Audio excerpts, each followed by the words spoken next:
Hi hello ನಮಸ್ತೆ welcome back to Bharathi creations. ನಾನು ನಿಮ್ಮ ಭಾರತಿ. ನಾನಿವತ್ತು ಆಲ್ರೆಡಿ ಬ್ಲೌಸ್ಗೆ ವರ್ಕ್ ಮಾಡಿಸಿ ಕಟ್ ಮಾಡಿ ಇಟ್ಟಿದ್ದೀನಿ. ಸೊ ಎಂಬ್ರಾಯ್ಡ್ರಿ ವರ್ಕ್ ಮಾಡಿರೋ ಬ್ಲೌಸ್ನ ಹೇಗೆ ಸ್ಟಿಚ್ ಮಾಡೋದು ಅಂತ ತೋರಿಸ್ತೀನಿ. ಓಕೆನಾ? ಅಂದರೆ ನಾರ್ಮಲ್ ಬ್ಲೌಸ್ ಎಲ್ಲ ಹೊಲಿಯೋಕ್ಕೆ ಬರುತ್ತಲ್ವಾ. ಸೊ ಎಂಬ್ರಾಯ್ಡ್ರಿ ಎಂದೂ ಹೊಲ್ದಿಲ್ಲ. ಸೊ ಬೇರೆಯವ್ರಿಗೆ ವರ್ಕ್ ಮಾಡೋಕ್ಕೂ ಸ್ಟಿಚಿಂಗು ಬೇರೆಯವ್ರಿಗೆ ಕೊಡ್ತಿರ್ತೀರ. ಸೊ ವರ್ಕ್ ಮಾಡಿ ನಿಮಗೆ ಬಂದ್ರೂ ನೀವು ಯಾಕೆ ಬೇರೆಯವ್ರಿಗೆ ಕೊಡಬೇಕು? ಸೊ ಸ್ವಲ್ಪ ಐಡಿಯಾ ಗೊತ್ತಿದ್ರೆ ನೀವೇ ಹೊಲ್ಕೊಬೋದಲ್ವಾ. ನಾರ್ಮಲ್ ಬ್ಲೌಸ್ ಬಂದರೆ ಆರಾಮಾಗಿ ಹೊಲ್ಕೊಬೋದು. As it is same normal blouse ಹೆಂಗೆ ಹೊಲಿತೀವೋ ಸೇಮ್ ಅದೇ ಥರ. ಸ್ವಲ್ಪ ಕಟ್ಟಿಂಗ್ದು ಆ್ಯಕ್ಚುಲಿ ನಾನು ಆಲ್ರೆಡಿ ಮಾಡಿಟ್ಬಿಟ್ಟಿದ್ದೀನಿ. ನೆಕ್ಸ್ಟ್ ಇನ್ನೊಂದು ವಿಡಿಯೋ ಕಟ್ಟಿಂಗ್ದು ವಿಡಿಯೋ ಮಾಡ್ತೀನಿ. ಇವಾಗ ಬಂದು ಸ್ಟಿಚಿಂಗ್ದು ಹೇಳ್ಕೊಡ್ತೀನಿ. ಸೊ ಬನ್ನಿ ನೋಡೋಣ. ಅದನ್ನು ನಾರ್ಮಲ್ ಬ್ಲೌಸ್ ಕಟ್ ಮಾಡ್ದಂಗೆ ಕಟ್ ಮಾಡೋದು, ಏನು ತಲೆ ಕೆಡಿಸ್ಕೊಳಂಗಿಲ್ಲ. ಆದರೆ ಫಸ್ಟು ನೀವು ವರ್ಕ್ ಮಾಡಿರ್ತೀರಲ್ಲ, ಲೈನಿಂಗ್ ಫಸ್ಟ್ ಕಟ್ ಮಾಡ್ಕೊಳ್ಳೋರು. ಒಬ್ಬೊಬ್ರು ಲೈನಿಂಗ್ ಕಟ್ ಮಾಡ್ಕೊತಾರೆ, ಒಬ್ಬೊಬ್ರು ಮೇನ್ ಪೀಸ್ ಫಸ್ಟ್ ಕಟ್ ಮಾಡ್ಕೊತಾರೆ. ಲೈನಿಂಗ್ ಫಸ್ಟ್ ಕಟ್ ಮಾಡ್ಕೊಳ್ಳೋರು ವರ್ಕ್ ಮಾಡಿರೋ ಬ್ಲೌಸಲ್ಲಿ ಯಾವತ್ತೂ ಆ ಥರ ತಪ್ಪು ಮಾಡೋಕ್ಕೆ ಹೋಗ್ಬೇಡಿ. ಫಸ್ಟು ನಾವು ಮೇನ್ ಪೀಸ್ ವರ್ಕ್ ಮಾಡಿಸಿರ್ತೀವಲ್ಲ ಅದನ್ನೇ ಫಸ್ಟ್ ಕಟ್ ಮಾಡ್ಕೊಬೇಕು. ಆಮೇಲೆ ನಾವು ಲೈನಿಂಗ್ ಪೀಸ್ನ ಕಟ್ ಮಾಡ್ಕೊಬೇಕು. ಅವಾಗೇನೆ ಚೆನ್ನಾಗಿ ಬರೋದು. ಇಲ್ಲಾಂದರೆ ಸ್ಕೆಟ್ ಹೋಗ್ಬಿಡುತ್ತೆ ಅಷ್ಟೇ ಬ್ಲೌಸು. ಸೊ ಬನ್ನಿ ನೋಡೋಣ. ಇವಾಗ ನಾನು ಸ್ಟಿಚಿಂಗ್ ಹೇಳ್ಕೊಡ್ತೀನಿ. ನೋಡಿ, ಫಸ್ಟು ನಾವು ಸ್ಲೀವ್ ಅಟ್ಯಾಚ್ ಮಾಡ್ಕೊಳ್ಳೋಣ. ಸ್ಲೀವು ನೋಡಿ ಈ ಥರನೇ ಹಾಕೋಬೇಕು. ನಮಗೆ ಇನ್ಸೈಡು ಒಳಗಡೆ ಬರಬೇಕು. ಲೈನಿಂಗ್ ಅಟ್ಯಾಚ್ ಮಾಡಿ ಟರ್ನ್ ಮಾಡ್ಕೊಂಡ್ರೆ ಅದು ಫ್ರಂಟ್ ಸೈಡ್ ಬರುತ್ತೆ. ನೋಡಿ, ಈಗ ಫ್ರಂಟ್ ಸೈಡ್ ಬಂತು. ಲೈನಿಂಗ್ ಕಡೆನೇ ನಾವು ಒಂದು ಕಿನಾರಿ ಹಾಕೊಬೇಕು. ನಾವು ಒಳಗಡೆ ಬಿಟ್ಟಿರೋ ಕೂಳೆ ಸಹ ಲೈನಿಂಗ್ ಸೈಡೇನೆ ಇರಬೇಕು. ಇಲ್ಲಾಂದರೆ ಮೇನ್ ಪೀಸ್ ಮೇಲೆ ಹೊಲಿಗೆ ಬಂದರೆ ಅಷ್ಟು ಲುಕ್ ಅನಿಸಲ್ಲ. ನೋಡಿ, ಇದನ್ನು ಸೇಮ್ ಹಂಗೆ ಹಾಕೊತಿದ್ದೀನಿ.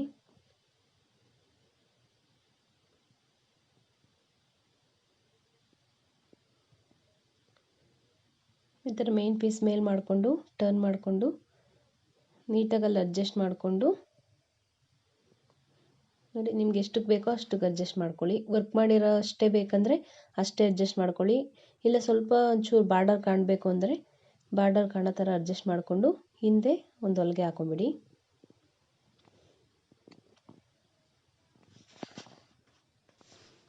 ನಾವು ನಾರ್ಮಲ್ ಬ್ಲೌಸು ಕಟ್ ಮಾಡ್ಕೊಬೇಕಾದ್ರೆ ಫ್ರಂಟ್ ಅಂದರೆ ಮುಂಭಾಗದಲ್ಲಿ ಸ್ವಲ್ಪ ಫಿಶ್ ಶೇಪ್ ಥರ ತೊಗೊತೀವಿ, ಫಿಶರ್ ಲೀಫ್ ಶೇಪ್ ಥರ.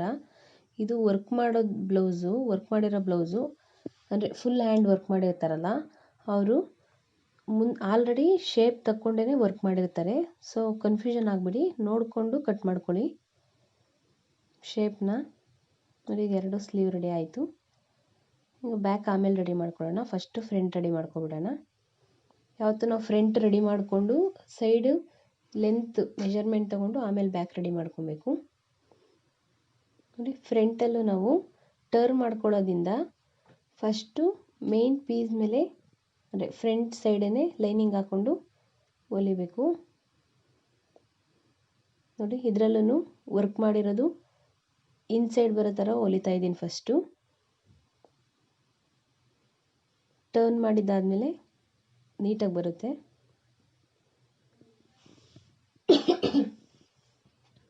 ನೋಡಿ, ಇಷ್ಟು ಹೊಲಿಗೆ ಹಾಕೊಂಡಿದ್ದಾದಮೇಲೆ ನೀವು ಕರೆಕ್ಟಾಗಿ ನೋಡ್ಕೊಳ್ಳಿ, ಹೊಲಿಗೆ ಕರೆಕ್ಟಾಗಿ ಬಂದಿದೆಯೇನು ಅಂತ. ಬಂದಿಲ್ಲ ಅಂದರೆ ಬೇಕಿದ್ದರೆ ಇನ್ನೊಂದು ಸಲ ಹಾಕ್ಕೊಳ್ಳಿ, ತೊಂದರೆ ಇಲ್ಲ.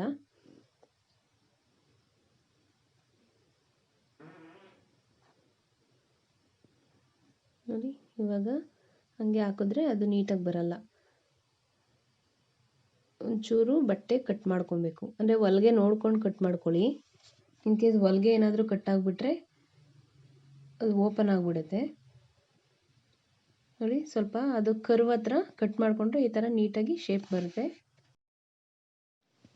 ನೋಡಿ, ಇದನ್ನು ಕೂಡ ಲೈನಿಂಗ್ ಕಡೆ ಒಳಗಡೆ ಕಚ್ಚಾ ಇರುತ್ತಲ್ಲ ಹೊಲ್ದಿರೋ ಮಿಕ್ಕಿರೋ ಪೀಸು, ಅದನ್ನು ಲೈನಿಂಗ್ ಕಡೆನೇ ಬಿಟ್ಕೊಂಡು ಲೈನಿಂಗ್ ಸೈಡು ಒಂದು ಹೊಲಿಗೆ ಹಾಕ್ಕೊಳ್ಳಿ. ಆವಾಗ ಶೇಪು ಪರ್ಫೆಕ್ಟಾಗಿ ಕೂರುತ್ತೆ. ನೋಡಿ, ನೀಟಾಗಿ ಕೂರುತ್ತೆ. ಇವಾಗ ನೀವು ಸುತ್ತ ಒಂದು ಹೊಲಿಗೆ ಹಾಕ್ಕೊಳ್ಳಿ, ಬಟ್ಟೆ ಜರುಗಾಡೋದಿಲ್ಲ. ಸೊ ಅದಕ್ಕೋಸ್ಕರ ಅಷ್ಟೇ. ಇಲ್ಲ ನಾವು ಡೈರೆಕ್ಟಾಗಿ ಹೊಲಿತೀವಿ ಅಂದರೆ ಹೊಲಿಬೋದು, ಏನು ತೊಂದರೆ ಇಲ್ಲ. ನಾನು ಸುತ್ತ ಹೊಲಿಗೆ ಹಾಕ್ಕೊತಾ ಇದ್ದೀನಿ.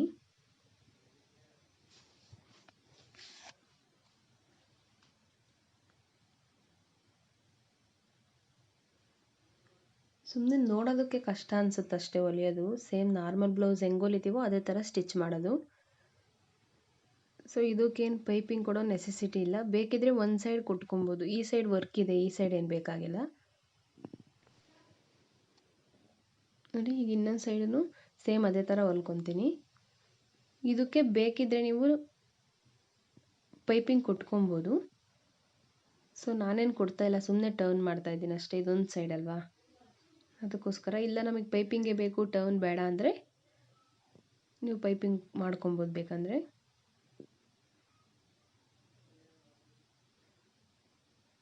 ಇದನ್ನು ಸಹ ಕರ್ವ್ ಹತ್ರ ಸ್ವಲ್ಪ ಮ್ಯಾಚ್ ಹಾಕ್ಕೊತಾ ಇದ್ದೀನಿ.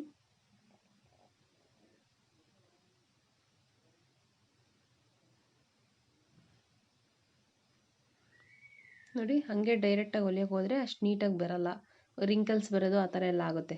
ಫಸ್ಟು ನಾವು ಲೈನಿಂಗ್ ಕಡೆ ಕಚ್ಚಾ ಬಿಟ್ಕೊಂಡು ಹೊಲ್ಕೊಂಡ್ರೆ ಶೇಪು ಕರೆಕ್ಟಾಗಿ ಕೂರುತ್ತೆ. ಬೇಕಂದರೆ ಫ್ರಂಟಲ್ಲಿ ಒಂದು ಹೊಲಿಗೆ ಹಾಕೊಬೋದು. ಇಲ್ಲ ನಮಗೆ ಬೇಡ, ಹಂಗೆ ಕಂಫರ್ಟಬಲ್ ಆಗಿದೆ ಅಂದರೆ ನೋಡಿ ಹಾಗೆ ಬಿಡ್ಬೋದು. ಬೇಕಂದರೆ ಹೊಲಿಗೆ ಹಾಕೊಳ್ಳಿ.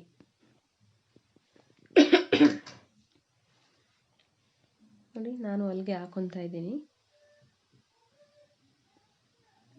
ಈ ಹೊಲಿಗೆ ಏನು ಮಸ್ಟ್ ಆ್ಯಂಡ್ ಶುಡ್ ಇಲ್ಲ, ಯುವರ್ ಚಾಯ್ಸ್.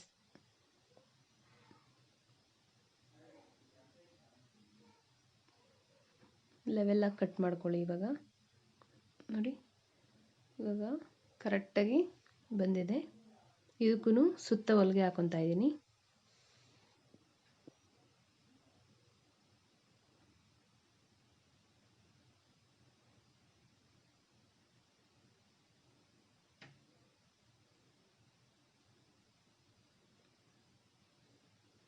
ಬೇರೆ ನೆಕ್ ಡಿಸೈನ್ಸ್ ಎಲ್ಲ ತೋರಿಸ್ಬೇಕು, ಟೈಮೇ ಸಿಗ್ತಾ ಇಲ್ಲ ವಿಡಿಯೋಸ್ ಮಾಡೋದಕ್ಕೆ.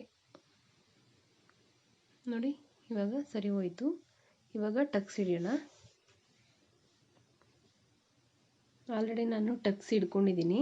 ನಿಮ್ಗೆ ಇನ್ ಕೇಸ್ ಟಕ್ಸ್ ಹಿಡಿಯೋದು ಗೊತ್ತಾಗಿಲ್ಲ ಅಂದರೆ ನಾನು ಮುಂಚೆ ನಾರ್ಮಲ್ ಬ್ಲೌಸ್ ಸ್ಟಿಚಿಂಗ್ ಮಾಡೋದು ವಿಡಿಯೋ ಅಪ್ಲೋಡ್ ಮಾಡಿದ್ದೀನಿ ಆಲ್ರೆಡಿ. ಸೊ ಅದರಲ್ಲಿ ನೋಡ್ಕೊಳ್ಳಿ. ಬಿಗಿನರ್ಸ್ ಆಗಿದ್ದರೆ, ಆಲ್ರೆಡಿ ಬ್ಲೌಸ್ ಹೊಲಿಯೋರಾಗಿದ್ದರೆ ಗೊತ್ತಿರುತ್ತೆ. ಇವಾಗ ಫ್ರಂಟ್ ಪಟ್ಟಿ ಅಟ್ಯಾಚ್ ಮಾಡ್ಕೊತಾ ಇದ್ದೀನಿ. ಫ್ರಂಟ್ ಪಟ್ಟಿಗೆ ನಾನು ಹೇಳಿದ್ದೀನಿ ಯಾವಾಗಲೂ 3 ಪೀಸನ್ನೇ ಹಾಕ್ಕೊಂಡು ಫ್ರಂಟ್ ಪಟ್ಟಿ ರೆಡಿ ಮಾಡ್ಕೊಬೇಕು. 2 ಹಾಕ್ಕೊಂಡ್ರೆ ಅಷ್ಟು ಸ್ಟಿಫ್ನೆಸ್ ಇರಲ್ಲ. ಆಗಲ್ಲ ಅಂತಲ್ಲ, ಆಗುತ್ತೆ, ಬಟ್ ಸ್ಟಿಫ್ನೆಸ್ ಇರಲ್ಲ. 3 ಹಾಕಿದ್ರೆ ಸ್ವಲ್ಪ ಚೆನ್ನಾಗಿ ಸ್ಟಿಫಾಗಿ ಕೂರುತ್ತೆ. ನೋಡಿ, ಫಸ್ಟು ಈ ಥರ ಮೇಲ್ಗಡೆ ಅಟ್ಯಾಚ್ ಮಾಡಿಕೊಂಡು ಇದು ರೋಲ್ ಮಾಡ್ಕೊಳ್ಳಿ. ನೀಟಾಗಿ ರೋಲ್ ಮಾಡ್ಕೊಳ್ಳಿ. ಆಮೇಲೆ ಲೂಸಾಗಿ ಏನಾದರೂ ರೋಲ್ ಮಾಡ್ಕೊಂಡ್ಬಿಟ್ರೆ ಸ್ಟಿಚ್ಚಿಗೆ ಸಿಗಾಕೊಂಡ್ರೆ ಕಷ್ಟ ಆಗುತ್ತೆ, ಮತ್ತೆ ಸ್ಟಿಚ್ ಬಿಚ್ಚಬೇಕಾಗುತ್ತೆ. ಸಣ್ಣದಾಗಿ ರೋಲ್ ಮಾಡಿಕೊಂಡು ಈ ಥರ ರೋಲ್ನ ಒಳಗಡೆ ಹಾಕ್ಕೊಂಡು 3 ಪೀಸನ್ನು ಹಿಡಿದು ಸ್ಟಿಚ್ ಹಾಕಿ ಒಂದು 1/4 ಇಂಚಷ್ಟು ಬಿಟ್ಟು ನೋಡಿ, ಮತ್ತೆ ಆ ಪೀಸ್ನ ಆಚೆ ಎಳ್ಕೊಂಡ್ರೆ ಇವಾಗ ಇದು ಪಲ್ಟಾಯಿಸ್ಕೊಳ್ಳುತ್ತೆ. ನೋಡಿ ಈ ಥರ ರೆಡಿ ಆಗುತ್ತೆ. ಎಕ್ಸ್ಟ್ರಾ ಪೀಸ್ ಇರೋದನ್ನ ಕಟ್ ಮಾಡಾಕೋಣ. ಇದನ್ನು ಸ್ವಲ್ಪ ಎಕ್ಸ್ಟ್ರಾ ಥ್ರೆಡ್ ಏನಾದರೂ ಇದ್ದರೆ ಕಟ್ ಮಾಡಿಕೊಂಡು ನೋಡಿ ಅದ್ರ ಮೇಲೆ ಫ್ರಂಟ್ ಪಟ್ಟಿ ಅಟ್ಯಾಚ್ ಮಾಡಿದ್ದಲ್ಲ, 2 ಸೈಡನ್ನು ಒಂದೊಂದು ಹೊಲಿಗೆ ಹಾಕೊಳ್ಳೋಣ. ನೋಡಿ ಫ್ರಂಟ್ ಪಟ್ಟಿ ರೆಡಿ ಆಯಿತು. ಇದಕ್ಕೂ ಸೇಮ್ ಅದೇ ಥರ ಅಟ್ಯಾಚ್ ಮಾಡ್ಕೊಂಡಿದ್ದೀನಿ. ಮತ್ತು ಯಾವತ್ತು ಫ್ರಂಟ್ ಪಟ್ಟಿ ಅಟ್ಯಾಚ್ ಮಾಡಿದ ಮೇಲೆ ನಾವು ಫಸ್ಟು ನೋಡಿ ಈ ಥರ ಡಿಸ್ಟೆನ್ಸ್ ಕರೆಕ್ಟಾಗಿದೆಯಾ ನೋಡ್ಕೊಬೇಕು. 2 ಸೈಡನ್ನು ಡಿಸ್ಟೆನ್ಸ್ ಕರೆಕ್ಟಾಗಿರಬೇಕು. ನೋಡಿ ಸ್ವಲ್ಪ ಅಪ್ ಆ್ಯಂಡ್ ಡೌನ್ ಇತ್ತು, ಅದನ್ನು ಟಕ್ಸ್ ಹಿಡಿದು ಇವಾಗ ಲೆವೆಲ್ ಮಾಡಿದೆ. ಫಸ್ಟ್ ಇದನ್ನು ನೋಡಿಕೊಂಡೆ ನಾವು ಉಕ್ಸ್ ಪಟ್ಟಿ ಮತ್ತು ಲೂಫ್ ಪಟ್ಟಿ ಅಟ್ಯಾಚ್ ಮಾಡ್ಕೊಬೇಕು. ನೋಡ್ಕೊಳ್ಳಿ ನಿಮಗೆ ಯಾವ ಸೈಡ್ ಉಕ್ಸ್ ಪಟ್ಟಿ ಬೇಕು, ಯಾವ ಸೈಡ್ ಲೂಫ್ ಪಟ್ಟಿ ಬೇಕು ನೋಡ್ಕೊಳ್ಳಿ. ಸೊ ನಾನು ಈ ಕಡೆ ಇವಾಗ ಉಕ್ಸ್ ಪಟ್ಟಿ ಹಾಕ್ತಾಯಿದ್ದೀನಿ. ಉಕ್ಸ್ ಪಟ್ಟಿ ಹಾಕಬೇಕಾದ್ರೆ ನಾವು ಉಕ್ಸ್ ಪಟ್ಟಿ ಕೆಳಗಡೆ ಬರಬೇಕಲ್ವಾ. ಸೊ ಫಸ್ಟು ಮೇಲ್ಗಡೆ ಪೀಸ್ನ ಈ ಥರ ಲೈನಿಂಗ್ ಪೀಸ್ ತೊಗೊಂಡಿದ್ದೀನಿ ನಾನು. ಸೊ ಇನ್ಸೈಡ್ ಬರೋದ್ರಿಂದ ಲೈನಿಂಗ್ ಪೀಸ್ ತೊಗೊಂಡಿದ್ದೀನಿ. ನೋಡಿ ಫಸ್ಟ್ ಅಟ್ಯಾಚ್ ಮಾಡಿಕೊಂಡು ಆಮೇಲೆ ಇದನ್ನು ಲೈನಿಂಗ್ ಸೈಡೇ ಕಚ್ಚಾ ಒಂದು ಹೊಲಿಗೆ ಹಾಕ್ಕೊಂಡು ನಿಮ್ಗೆ ಫೋಲ್ಡಿಂಗಿಗೆ ಎಷ್ಟು ಬೇಕೋ ಒಳಗಡೆ ಬಿಟ್ಕೊಂಡು ಎಕ್ಸ್ಟ್ರಾಸ್ ಕಟ್ ಮಾಡಿ ಹಾಕಿ. ನೋಡಿ ಫೋಲ್ಡ್ ಮಾಡಿಕೊಂಡು ನಾವು ಅಟ್ಯಾಚ್ ಮಾಡಿದ ಬಟ್ಟೆನ ಇನ್ಸೈಡ್ ಮಾಡಿ ಹೊಲಿಗೆ ಹಾಕೊಳ್ಳಿ. ನೋಡಿ ಇವಾಗ ಗೊತ್ತಾಯ್ತಾ, ಏನಕ್ಕೆ ನಾನು ಮೇಲ್ಗಡೆ ಪೀಸ್ ಅಟ್ಯಾಚ್ ಮಾಡಿಕೊಂಡೆ ಅಂತ. ಸೊ ಅದು ಇನ್ಸೈಡ್ ಬರುತ್ತೆ ಉಕ್ಸ್ ಪಟ್ಟಿ ಯಾವತ್ತು. ನೀವು ಕೆಳಗಡೆಯಿಂದ ಪೀಸ್ ಇಟ್ಟು ಅಟ್ಯಾಚ್ ಮಾಡಿದ್ರೆ ಸೊ ಅದು ಮೇಲೆ ಬರುತ್ತೆ. ನಾವು ಆ ಥರ ಅಟ್ಯಾಚ್ ಮಾಡೋದು ಲೂಫ್ ಪಟ್ಟಿಗೆ, ಐ ಮೀನ್ ಉಕ್ಸ್ ಹಾಕೋದಕ್ಕೆ ಗೂಡು ಮಾಡ್ತೀವಲ್ಲ ಅದಕ್ಕೆ.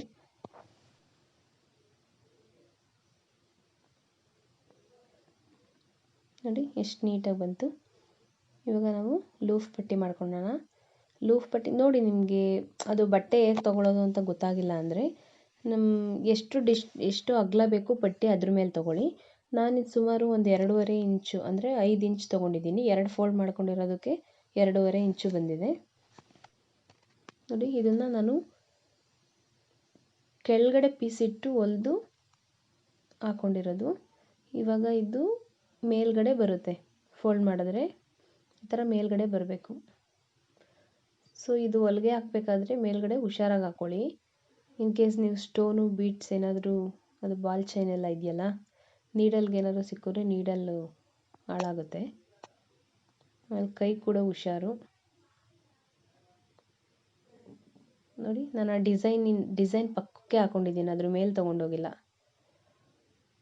ಸೊ ಒಬ್ಬೊಬ್ರು ಏನು ಮಾಡ್ತಾರೆ, ಇದು ಹೇಗೆ ಅಟ್ಯಾಚ್ ಮಾಡೋದು ಅಂತ ಗೊತ್ತಾಗಲ್ಲ, ಸೊ ಇನ್ನೂ ಮುಂದೆ ತೊಗೊಂಡ್ಬಿಡ್ತಾರೆ. ಆವಾಗ ಫ್ರಂಟ್ ಡೀಪ್ ಒಂಥರ ಅಸಹ್ಯವಾಗಿ ಬರುತ್ತೆ, ಅಂದರೆ ಬ್ರಾಡ್ನೆಸ್ ಬರಲ್ಲ, ನೀಟಾಗಿ ಒಳಗಡೆ ಹಿಂಗೆ ಹಿಡ್ಕೊಂಡಂಗೆ ಆಗುತ್ತೆ. ಸೊ ಆ ಥರ ಬರೋದು ಈ ಪಟ್ಟಿ ಅಟ್ಯಾಚ್ ಮಾಡಬೇಕಾದ್ರೆ ಕರೆಕ್ಟಾಗಿ ಮಾಡಲಿಲ್ಲ ಅಂದ್ರೇ ಬರೋದು. ಯಾವತ್ತೂ ನಾವು ಹೊಲಿಗೆ ಹಾಕಿರ್ತೀವಲ್ಲ ಸ್ಟಾರ್ಟಿಂಗ್ ಈ ಪಟ್ಟಿ ಅಟ್ಯಾಚ್ ಮಾಡ್ಕೊಬೇಕಾದ್ರೆ ಅದಕ್ಕಿಂತ ಒಂದು ಚೂರು ಮುಂದೆ ಬರಬೇಕಷ್ಟೆ. ನೋಡಿ ಇವಾಗ ಕರೆಕ್ಟಾಗಿ ಬಂದಿದೆ. ನೋಡಿ ಈ ಕಡೆ ದೊಡ್ಡದಾಯಿತು ಆ ಕಡೆ ಸಣ್ಣದಾಯಿತು ಅಂತ ಟೆನ್ಷನ್ ಬೇಡ. ಈ ಕಡೆ ಲೂಫ್ ಪಟ್ಟಿ ಸ್ವಲ್ಪ ಒಳಗಡೆ ಹೋಗುತ್ತೆ. ಇವಾಗ ನೋಡಿ ನೆಕ್ ಕರೆಕ್ಟಾಗಿ ಬಂದಿದೆ. ಇವಾಗ ಫ್ರಂಟ್ ಆಯಿತು. ಬ್ಯಾಕ್ ರೆಡಿ ಮಾಡ್ಕೊಳ್ಳೋಣ. ಬ್ಯಾಕಿಗೂ ಕೂಡ ನಾವು ಸ್ಲೀವ್ನ ಹೇಗೆ ಹಾಕ್ಕೊಂಡಿದ್ವೋ ಸ್ಲೀವ್ ಮತ್ತು ಫ್ರಂಟ್ ಪಟ್ಟಿ ಅದೇ ಥರ ವರ್ಕ್ ಇನ್ಸೈಡ್ ಬರೋ ಥರ ಹಾಕ್ಕೊಬೇಕು. ಆಮೇಲೆ ಟರ್ನ್ ಮಾಡಿದ್ದಾದಮೇಲೆ ವರ್ಕ್ ಔಟ್ ಸೈಡ್ ಬರುತ್ತೆ.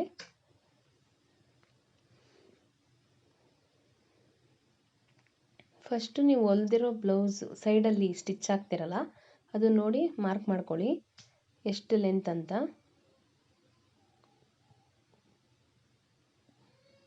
ಇಲ್ಲೂ ಅಷ್ಟೇ ಬೆನ್ನು ಎಷ್ಟು ಡಿಸ್ಟೆನ್ಸ್ ಬೇಕು, ಎಷ್ಟು ಲೆಂತ್ ಬೇಕು ನೋಡಿ. ಮೆಜರ್ಮೆಂಟ್ ಬ್ಲೌಸಲ್ಲಿ ಕೂಡ ನೋಡ್ತಾ ಇದ್ದೀನಿ ನಾನು, ಅದರಲ್ಲೂ ಸೇಮ್ ಇದೆ. ಇನ್ ಕೇಸ್ ಏನಾದರೂ ಅವರು ಅಳತೆ ಬ್ಲೌಸ್ಗಿಂತ ಸ್ವಲ್ಪ ದೊಡ್ಡದು ಬೇಕು ಚಿಕ್ಕದು ಬೇಕು ಅಂತ ಹೇಳಿರ್ತಾರಲ್ಲ, ಸೊ ನೀವು ಅದನ್ನು ಬರೆದಿಟ್ಕೊಂಡು ನೋಡಿಕೊಂಡು ಹೊಲ್ಕೊಡಿ. ಇಲ್ಲ ನೀವು ಹೊಲ್ಕೋಬೇಕಾದ್ರೂ ಅಷ್ಟೇ ಹುಷಾರಾಗಿ ಹೊಲ್ಕೊಳ್ಳಿ. ಇಂಥ ಬಟ್ಟೆಗೆಲ್ಲ ಹೊಲಿಗೆ ಹಾಕೋದು ಬಿಚ್ಚೋದು ಮಾಡಿದ್ರೆ ಹಾಳಾಗ್ಬಿಡುತ್ತೆ, ಒಂಥರ ಹೇಳ್ಕೊಂಡಂಗೆ ಆಗುತ್ತೆ, ಚೆನ್ನಾಗಿ ಕಾಣಲ್ಲ.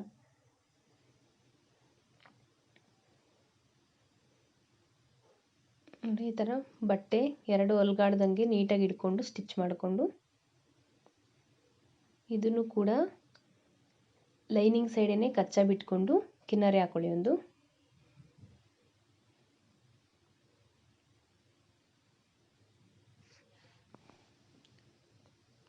ನೋಡಿ ಹೀಗಾಯಿತು. ಒಂದ್ಸಲ ನೋಡ್ಕೊಳ್ಳಿ ಯಾವ ಥರ ಬರುತ್ತೆ ಅಂತ. ಕೂಳೆ ಕಾಣೋದಿಲ್ಲ, ಕಚ್ಚಾ ಎಲ್ಲ ಒಳಗಡೆ ಹೋಗಿದೆ, ನೀಟಾಗಿ ಬಂದಿದೆ. ಇವಾಗ ಇದೇ ಥರ ಸೇಮ್ ನಾವು ಹೆಂಗೆ ಪೀಸ್ನ ಅಂದರೆ ವರ್ಕ್ ಇನ್ಸೈಡ್ ಬರೋ ಥರ ಹೊಲಿದ್ವೋ ನೆಕ್ಕು ಕೂಡ ಅದೇ ಥರ ಹೊಲಿಬೇಕು. ಯಾಕಂದರೆ ನಾವು ಪೈಪಿಂಗ್ ಕೊಡೋಂಗಿದ್ರೆ ಡೈರೆಕ್ಟ್ ಉಲ್ಟಾ ಮಾಡಿಕೊಂಡು ಹೊಲಿಬೋದು. ನಾವು ಪೈಪಿಂಗ್ ಕೊಡ್ತಾ ಇಲ್ಲ, ಇದಕ್ಕೆ ಜಸ್ಟ್ ಟರ್ನ್ ಮಾಡೋದಷ್ಟೇ. ಸೊ ಹಂಗಾಗಿ ನಾವು ಈ ಥರ ಉಲ್ಟಾ ಹೊಲ್ಕೊಂಡು ಆಮೇಲೆ ಟರ್ನ್ ಮಾಡ್ಕೊಬೇಕು. ಸೊ ನೋಡಿ ಹುಷಾರಾಗಿ ಹೊಲ್ಕೊಳ್ಳಿ. ಅದು ವರ್ಕ್ ಇದೆಯಲ್ಲ ವರ್ಕ್ ಪಕ್ಕನೇ ಹೊಲ್ಕೊಳ್ಳಿ.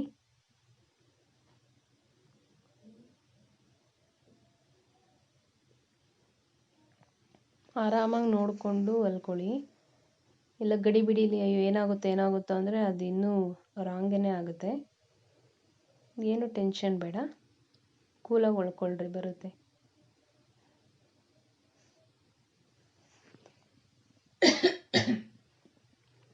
ನೋಡಿ ಆಯಿತು ಹೊಲ್ದಿದ್ದು. ಇವಾಗ ಸ್ವಲ್ಪ ಒಂದು ಅರ್ಧ ಇಂಚಷ್ಟು ಬಟ್ಟೆ ಬಿಟ್ಬಿಟ್ಟು ನಾನು ಅದು ಎಕ್ಸ್ಟ್ರಾ ಕಟ್ ಮಾಡಿ ಹಾಕ್ತಾಯಿದ್ದೀನಿ. ಸೊ ಇವಾಗ ಶೇಪ್ ತೆಗಿತಾ ಇದ್ದೀನಿ. ಮುಂಚೆ ಶೇಪ್ ತೊಗೊಬಾರ್ದು. ಮುಂಚೆನೇ ಶೇಪ್ ತೆಗೆದ್ರೆ ನಮಗೆ ಆ ಕಡೆ ಈ ಕಡೆ ಅಂದರೆ ಬಟ್ಟೆ ಸ್ವಲ್ಪ ಶಾರ್ಟೇಜ್ ಬರೋದು, ಇಲ್ಲ ಆ ಕಡೆ ಈ ಕಡೆ ಆಗೋದು, ಆ ಥರ ಆಗುತ್ತೆ. ಇದು ಬೆಟರ್ ವೇ. ನೋಡಿ, ಇಲ್ಲೂ ಕರ್ವಿರೋ ಹತ್ರ ನಾನು ನ್ಯಾಚ್ ಹಾಕ್ಕೊತಾ ಇದ್ದೀನಿ.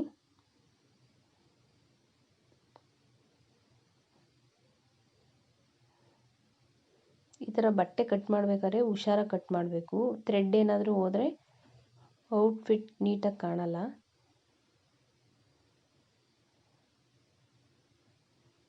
ಒಂಥರ ದಾರ ದಾರ ಎಳ್ಕೊಳ್ಳೋದು, ಬಟ್ಟೆ ಹರಿದೋಗೋದು ಆ ಥರ ಎಲ್ಲ ಆಗುತ್ತೆ. ನೋಡಿ, ಇದು ಮತ್ತೆ ಮೇಲ್ಗಡೆ ಹೊಲಿಗೆ ಹಾಕೋದಕ್ಕಾಗಲ್ಲ ನಾವು, ಯಾಕಂದರೆ ಆಲ್ರೆಡಿ ವರ್ಕ್ ಇದೆ. ಸೊ ಬರೀ ಎಂಬ್ರಾಯ್ಡ್ರಿ ವರ್ಕ್ ಆದರೆ ನೋ ಪ್ರಾಬ್ಲಮ್, ಮೇಲ್ಗಡೆ ಒಂದು ಲಾಂಗ್ ಸ್ಟಿಚ್ ಇಟ್ಕೊಂಡು ಹಾಕೊಬೋದು ನೀವು. ಇದು ಸ್ಟಾರ್ಟಿಂಗಲ್ಲಿ ಬಾಲ್ ಚೈನ್ ಇರೋದ್ರಿಂದ ನಾವು ಅಲ್ಲಿ ಮಷಿನ್ ಅದ್ರ ಮೇಲೆ ಇದು ಮಾಡೋದಕ್ಕಾಗಲ್ಲ. ನೋಡಿ, ಇವಾಗ ಸ್ಲೀವು, ಫ್ರಂಟು, ಬ್ಯಾಕು ರೆಡಿ ಆಯಿತು. ಇವಾಗ ಹೇಗೆ ಅಟ್ಯಾಚ್ ಮಾಡೋದಂತ ನೋಡೋಣ. ಅದಕ್ಕಿಂತ ಮುಂಚೆ ನಾವು ಈ ಥರ ಬ್ಯಾಕಲ್ಲಿ 2 ಟಕ್ ಇಟ್ಕೊಬೇಕು. ಅದಾದ್ಮೇಲೂ ಫೈನಲಲ್ಲೂ ಇಟ್ಕೊಬೋದು.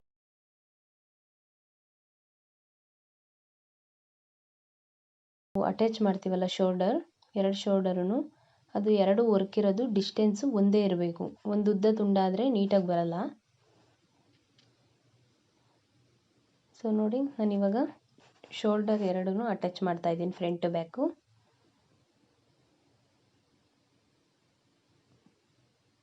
ಅಪ್ ಆ್ಯಂಡ್ ಡೌನ್ ಆಗದೆ ಇರೋ ಥರ ನೀಟಾಗಿ ಹಾಕೊಳ್ಳಿ ಹೊಲಿಗೆ.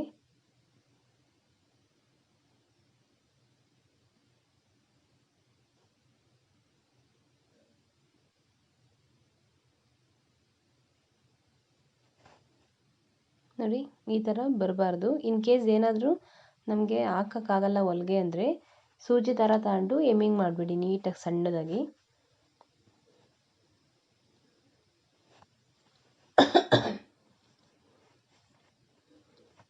ಇನ್ನೊಂದು ಸೈಡ್ದು ಕೂಡ ನಾನು ಅಟ್ಯಾಚ್ ಮಾಡ್ಕೊತಾ ಇದ್ದೀನಿ.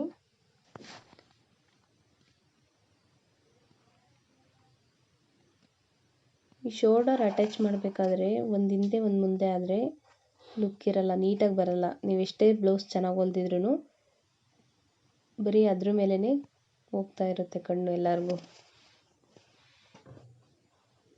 ನೋಡಿ, ಇವಾಗ ಸ್ಲೀವ್ ಅಟ್ಯಾಚ್ ಮಾಡ್ಕೊತಾ ಇದ್ದೀನಿ. ಸ್ಲೀವು ಆಲ್ರೆಡಿ ನಾನು ಹೇಳಿದ್ನಲ್ವ. ಸೊ ಫ್ರಂಟು ನಾವು ಸ್ವಲ್ಪ ಕಟ್ ಮಾಡ್ಕೊತೀವಲ್ಲ ಶೇಪ್ ಸ್ಲೀವಲ್ಲಿ, ಅದು ವರ್ಕ್ ಮಾಡಬೇಕಂದ್ರೆ ಅಂದರೆ ನೀವು ಚಿಕ್ಕ ಪುಟ್ಟ ಸಣ್ಣ ಮುಂದೆ ಮಾತ್ರ ಕೆಳಗಡೆ ತೋಳಲ್ಲಿ ಬರುತ್ತಲ್ಲ ಚಿಕ್ಕ ಚಿಕ್ಕದು ಸ್ಮಾಲ್ ವರ್ಕು, ಆ ಥರ ಆದರೆ ನಾವು ಆರಾಮಾಗಿ ಶೇಪ್ ತೊಗೊಬೋದು ಮುಂಚೆನೇ.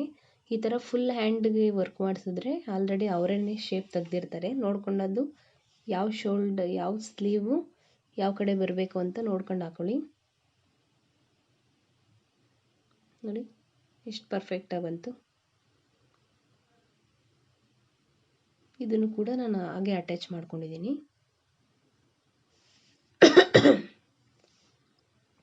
ನೋಡಿ, ಶೋಲ್ಡರ್ ಕೂಡ ನಾನು ನೀಟಾಗಿ ಅಟ್ಯಾಚ್ ಮಾಡ್ಕೊಂಡಿದ್ದೀನಿ. ನೋಡಿ, ಸಣ್ಣದಾಗಿ ಹೊಲಿಗೆ ಹಾಕೊಂಡಿದ್ದೀನಿ, ಅಲ್ಲಿ ಸ್ವಲ್ಪ ಲಾಂಗ್ ಸ್ಟಿಚ್ ಇಟ್ಕೊಂಡು. ಸೊ ಸೇಮ್ ಕಲರ್ ಇರೋದ್ರಿಂದ ಕಾಣೋದಿಲ್ಲ. ಸೊ ಇಲ್ಲ ನಾವು ಸ್ಟೋನ್ ಹಾಕ್ಸಿದ್ದೀವಿ, ಹೊಲಿಗೆ ಹಾಕೋದಕ್ಕಾಗೋದೇ ಇಲ್ಲ, ಸ್ವಲ್ಪ ಎಕ್ಸ್ಟ್ರಾ ಪೀಸ್ ಕಾಣ್ತಿದೆ, ನಮಗೆ ನೀಟಾಗಿ ಅನಿಸಿಲ್ಲ ಅಂದರೆ ಸೂಜಿ ದಾರ ತೊಗೊಂಡು ಹೆಮ್ಮಿಂಗ್ ಮಾಡ್ಕೊಂಬಿಡಿ, ಬೆಟರ್.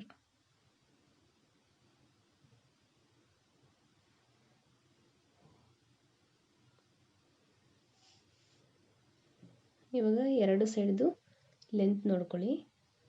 ನೋಡಿ, ಕರೆಕ್ಟಾಗಿದೆ. ಸೊ ಈಗ ಮೆಷರ್ಮೆಂಟ್ ಬ್ಲೌಸ್ ತೊಗೊಂಡು ಮಾರ್ಕ್ ಮಾಡಿಕೊಂಡು ಸ್ಟಿಚ್ ಹಾಕೊಂಡ್ಬಿಡೋಣ.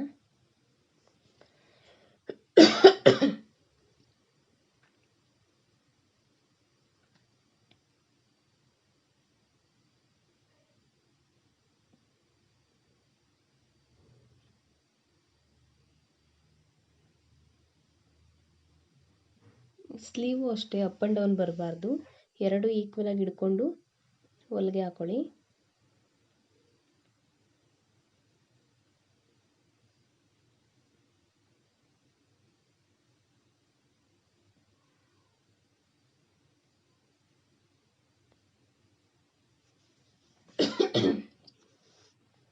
ಆರ್ಮಲ್ಸ್ ಕೂಡ ಅಪ್ ಆ್ಯಂಡ್ ಡೌನ್ ಬರಬಾರ್ದು. ಕಂಕ್ಳೆಡೆ ಜಾಯಿಂಟ್ ಮಾಡ್ತೀವಲ್ಲ ಸ್ಲೀವ್, ಅದು ಕೂಡ ಅಪ್ ಆ್ಯಂಡ್ ಡೌನ್ ಬರಬಾರ್ದು. ಅದು ಎರಡು ಈಕ್ವಲ್ ಆಗಿ ಬರಬೇಕು, ಆವಾಗಲೇ ಪರ್ಫೆಕ್ಷನ್ ಇರೋದು.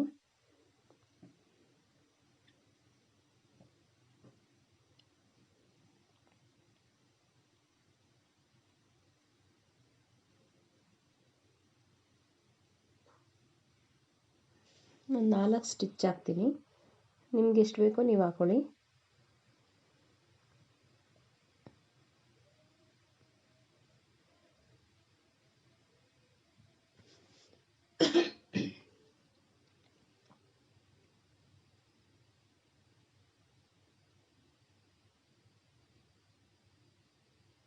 ನೋಡಿ, ನಾನು 4 ಸ್ಟಿಚ್ ಹಾಕ್ಕೊಂಡೆ.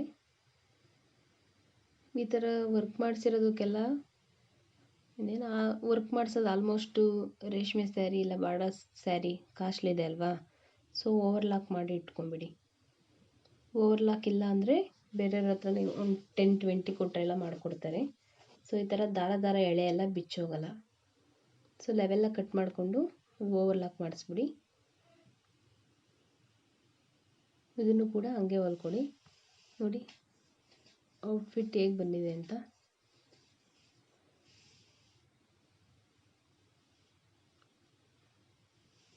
ನೋಡಿ ತುಂಬ ಪರ್ಫೆಕ್ಟಾಗಿ, ಎಷ್ಟು ನೀಟಾಗಿ, ನೋಡೋದಕ್ಕೆ ಕಷ್ಟ ಅನಿಸುತ್ತೆ ಬಟ್ ಹೊಲಿಯೋದು ತುಂಬ ಈಸಿ.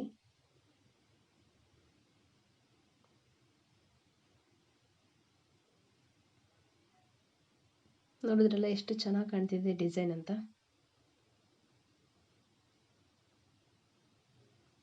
ಇನ್ನು ವರ್ಕ್ ಮಾಡಿಸಿದ ಬ್ಲೌಸು ನೀವೇ ಸ್ಟಿಚ್ ಮಾಡ್ಕೊಬೋದು, ತುಂಬ ಸುಲಭ. ನೋಡಿ ಔಟ್ಫಿಟ್ ಎಷ್ಟು ನೀಟಾಗಿ ಕಾಣ್ತಿದೆ. ವೇರ್ ಮಾಡಿದ್ರೆ ಇನ್ನೂ ತುಂಬ ಚೆನ್ನಾಗಿ ಕಾಣುತ್ತೆ. ನೋಡಿದ್ರಲ್ಲ ಹೇಗೆ ಎಂಬ್ರಾಯ್ಡ್ರಿ ವರ್ಕ್ ಮಾಡಿರೋ ಬ್ಲೌಸ್ ಸ್ಟಿಚ್ ಮಾಡೋದು ಅಂತ. ಸೊ ನಾನು ಮಾಡಿದ ವಿಡಿಯೋ ನಿಮಗೆ ಯೂಸ್ಫುಲ್ ಆಗಿದ್ರೆ ಪ್ಲೀಸ್ ಲೈಕ್ ಮಾಡಿ, ಶೇರ್ ಮಾಡಿ. ಇನ್ನೂ ನನ್ನ ಚಾನಲ್ನ ಸಬ್ಸ್ಕ್ರೈಬ್ ಆಗಿಲ್ಲ ಅಂದರೆ ದಯವಿಟ್ಟು ಸಬ್ಸ್ಕ್ರೈಬ್ ಮಾಡ್ಕೊಳ್ಳಿ. Thank you for watching.